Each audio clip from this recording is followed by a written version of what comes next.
So, be me. It's June 1983. I just moved into a new village after moving from Tokyo for,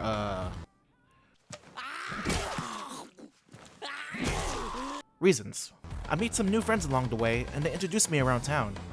After a while, one of those girls, out of the kindness of her heart, decides to bring me dinner after my parents left me. So, be me. The girl I just let into my house is now trying to assault me in my own home for no apparent reason. 5 hours later. After about 5 hours of constantly stabbing me, she finally stops. I don't know what or how this ended up happening. How could this happen to me? I made my mistake. But all I know for sure is my neck is really itchy for some reason.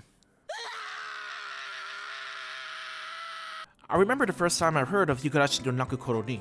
After watching classics like Angel Beats and Clannad, I wanted to dive deeper into this realm of Japanese animation, and Higurashi came up as one of those recommendations, alongside this other anime called Boku for some reason. And then I said, yo! I couldn't fucking believe what I just saw! It was like Satan gave me his porno collection! So, I watched the first episode, and holy shit.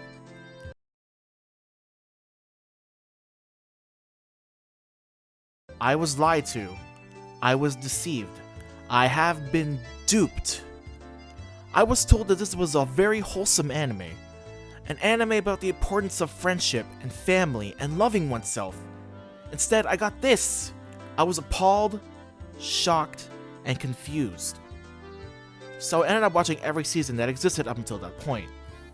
For real though, it was hard to find an anime nowadays that looks so innocent yet be so dark and brutal at the same time. You can be watching a couple of kids having a fun time at a festival, and then have someone shoot up the place the next. The series doesn't tone anything down either.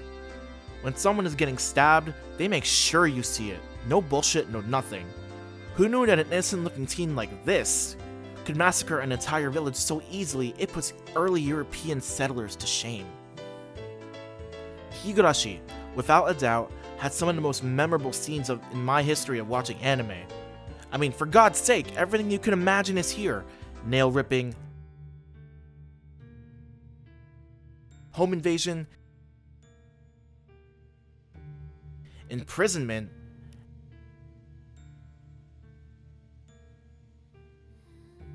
and baseball. Disrespect your surroundings. It's hard to do the series justice in one video. I would just recommend watching the first season completely dark and not knowing any context. I find that to be the best way to start. And if you do, I'm sure you're in for a wild ride. And so, with all that being said, and with the new season Higurashi no Naku Koro ni Sotsu coming out this July, I thought I would create a little scene to commemorate this occasion. I started off with the cleaver that Rena likes to use. Rena is the definition of deceiving. She seems innocent enough, but don't even think about meeting her at a garbage dump. It will end up with you digging through the trash for some doll. Honestly, this is really simple to make. The only issue was finding a good enough reference to base the size off of. I found some stuff similar to it, but it didn't look exactly like it is in the anime, so I just had to wing it and use my eyes alone for this one. Texturing wise, I had to go for a different approach. Of course, it's the usual adding in imperfections and the likes of that, but adding in blood as well is one of the things I have to do. It's gonna make sense in the long run, so don't worry. Also, staying on the topic of blades, I also modeled and textured a standard kitchen knife for the scene. I wanted to do this to pay homage to, What the fuck is going on? For Keiichi, I had to do that trademark bat of his. And for the Sonozaki twins, I opted to go for a taser. I know for sure that Shion does use one in the anime, and I for sure thought that Mion was carrying one in that holster she's always has on her person. Only to find out that I was blind, and that it was an airsoft gun. Now, both of these were fairly straightforward, but I needed one more thing to tie everything together. Onigari no Ryuo translates to the demon hunting willow cherry tree, is a sword that was sealed back in the Furude shrine and is what I'm using to represent Hanyo and Nika. Hanyo used to wield the sword back in the day and has the power to kill a world looper permanently. So this is one freaky weapon, but I like its design though. Like the name suggests, it's shaped like a tree branch, mainly due to the protruding blades on each side of the blade. Now, I just have to point out a genius idea I had while modeling. I was originally going to make each side separately, however, due to my high IQ and genius intellect, all I had to do was finish one side, detach it from the main mesh, mirror it, and then attach it back, and 90% of the work was done. When I had to texture this, most references I found were, how can I say this, flaming hot low res garbage. So I just stick to the gold color scheme for this. So up until now, I've been rendering everything I made in a program called Marmoset Toolbag 4. I decided that this time around, however, I would use Unreal Engine 4 for constructing the scene. The thing about UE4 is that it's a closer look at how a scene would look in an actual game, as well as UE4 having more options to make the scene look higher quality. So, with that being said, here's a scene inspired by Higurashi in Unreal Engine 4.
Hey guys, thank you so much for watching. This actually took me more time than I expected. I learned how to use UE4 in school, but it's been months since I used it, so I had to relearn it. Overall, I think it came out great, and I'm satisfied with the result. If you like what you saw, then please make sure to like and subscribe, and I'll see you guys in the next video.